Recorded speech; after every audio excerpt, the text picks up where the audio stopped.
안녕하세요. 김동섭입니다. 8월 2일 아침 시작하도록 하겠습니다.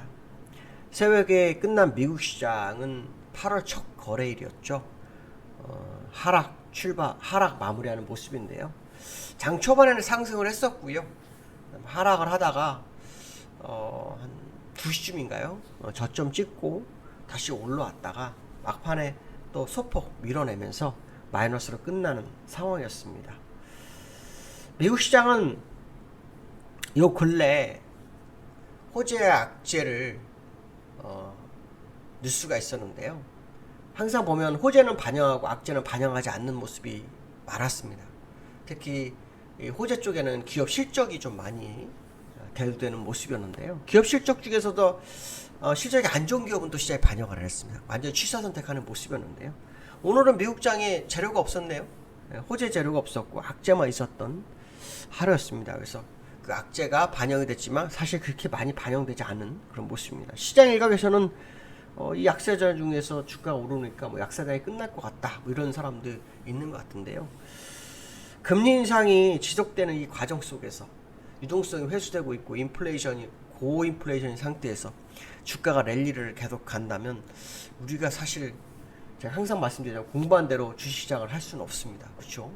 근데 참 이게 어려워지는 거죠. 근데 저는 개인적으로 생각합니다. 결국은 수렴할 거다. 약세장이 지속되는 과정 속에서 일시적인 반등이 좀 들어왔다 정도로 보는 게 맞지 않을까 이렇게 판단을 하고 있습니다. 물론 이거는 좀 더 시간을 두고 확인해 봐야 되겠지만 과거의 전례를 보면 이 약세장일 때 호재만 바라보는 시장이 있었기 때문에 제가 그 기억을 합니다. 그럴 때는 항상 보면 한 달에서 한 달 반 정도의 방향성을 주는 경우가 꽤 많았거든요.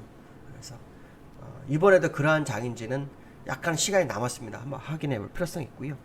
오늘 미국 시장에서는 호재는 없었다고 말씀드렸었죠. 악재가 두 개가 있었습니다. 하나는 7월 미국 제조업 지수가 제조업 구매과자 관리수가 52.2가 나왔는데요. 52.2가 나왔는데 2년 만에 최저치를 기록했다라는 뉴스가 있었고요. 또 하나는 7월 차이신 제조업 PMI 지수, 결국 미국과 중국의 제조업 지수인데요.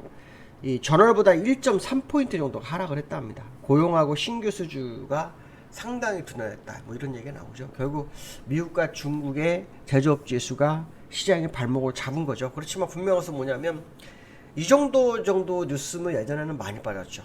그러니까 여전히 시장에는 기대감이 있는 것 같습니다. 그렇죠? 그래서 주가가 빠지지 않는 덜 빠진 상황으로 끝났다 이렇게 보시면 될 것 같고요.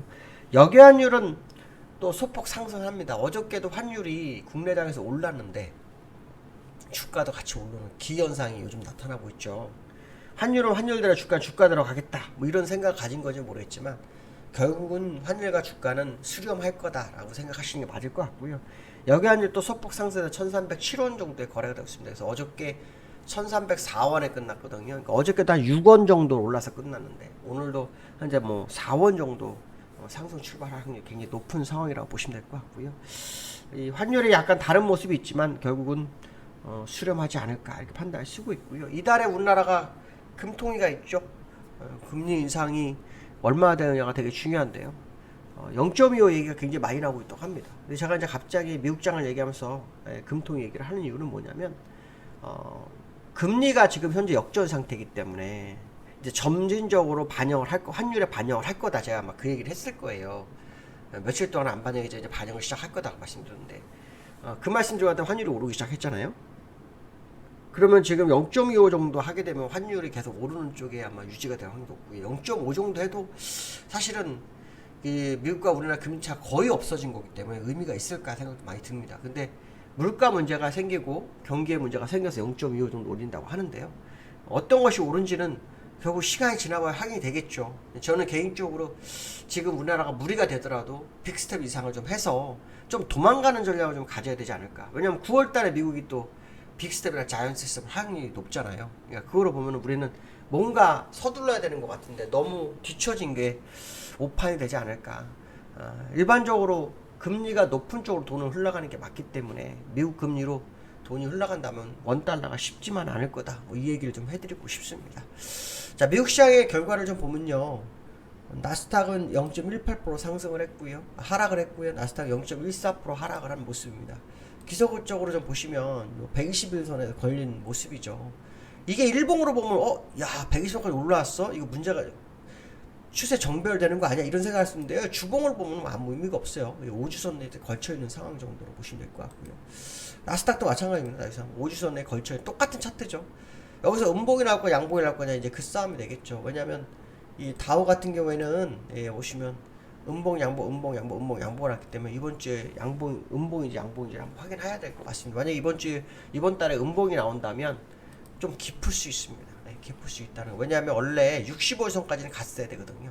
65선까지 갔어야 되는데 안 가고 올라오는 기준선을 맞고 지지하고 올라왔기 때문에 수평구간도 아니고 올라오는 지지는 항상 깨지는 법인데 안 깨졌거든요. 이번에는요. 그래서 특이한 케이스인데 어쨌든 65선까지 갔다 오는 게 가장 좋았었는데 안 갔기 때문에 시장 방에서 좀 더 지켜볼 필요성이 있겠다. 뭐 이런 말씀 좀 드리고 싶고요. 자, 두 번째는 원달러. 좀 아까 잠깐 말씀드렸었는데 다시 1300대 진입을 했어요. 원달러가 1300 진입한 거는 다른 거 없어요. 우리나라가 하고 미국의 금리차 이거를 무시할 수 없다. 뭐 이 얘기를 해드리고 싶어요. 그래서 우리나라가 미국하고의 금리차가 조금 더 벌어졌는데 그 기회가 없네요. 올해는 어려울 것 같죠. 왜냐면 우리가 8월에 금리 인상을 해도 0.5는 동률이고요. 그 다음에 9월에 미국에 빅스탑은 또 벌어지죠. 그 다음에 11월, 12월인데 11월, 12월 같이 또 금리 인상해봐야 우리는 0.50만 올릴 거라는 얘기, 0.25씩 0.50만 올릴 거라는 얘기거든요. 그럼 미국은 거기서 또 0.5나 0.25 올려버리면 우리하고 1%가 벌어지기 때문에 이 환율이 절대 꺾일 수가 없다는 거죠. 그러니까 환율도 오르고 주가도 오르는 것은 어떻게 보면 주가를 누군가 관리하는 거다 이런 해석도 할 수 있겠죠. 근데 그게 언제까지 지탱할 수 있을까? 이거 한번 생각을 해봐야 됩니다. 왜냐하면 지금 외국인이 현물에서 소폭 사는 것처럼 보이는데 사실은 그걸 믿으면 안 되거든요. 믿으면 안 됩니다. 그래서 조금 더 두고 시간을 두고 한번 확인해 보실 필요성이 있겠다 이 말씀 드리고 싶고요. 다시 드러나는 B2 한 달에서 6천억 증가했다고 하네요. 지금 그 B2가 계속 감소를 했어요. 근데 이제 주가가 올라오면서 서부타사 중진류가 또 어떻게 되나 한번 확인해 볼까요? 지금 왜냐하면 유가가 내려오면서 미국이 그 소비자 물가지수가 약간 뭐 내려올 거다 뭐 이런 생각은 유가가 또 빠졌네요. 93불대까지 밀렸네요. 여기서 싸움을 상당히 많이 하는 그런 모습이라고 보시면 될 것 같고요. 이렇게 내려오게 되면은 소비자 물가에 상당히 영향을 미칠 수 있죠. 그러니까 경기 침체가 유가를 하락시키는 뭐 그런 상황이 돼버리는 그런 상황이 될 수 있겠죠. 그 다음에 이 코스피가 지금 이렇게 올라오고 있거든요. 올라오는 상태에서 지금 그 주가가 올라오니까 B2가 신용융자가 다시 늘어났다고 합니다. 약 6천억 정도 늘었다고 하는데요. 이 6천억이 이제 많으냐 적으냐 뭐 이게 중요한 게 아니고 개인들의 심리가 다시 또 매수 쪽으로 가나 뭐 이런 생각으로 해볼 수 있는 거죠. 근데 저는 사실은 개인적으로는 지금처럼 고물가고 또 고환율에 경제가 뭐 우리나라 경제가 약간 뭐 침체했다 뭐 이런 얘기도 좀 있었거든요. 그러니까 그런 상황 속에서 굳이 신용융자까지 쓸 필요가 있을까라는 생각도 드는데요.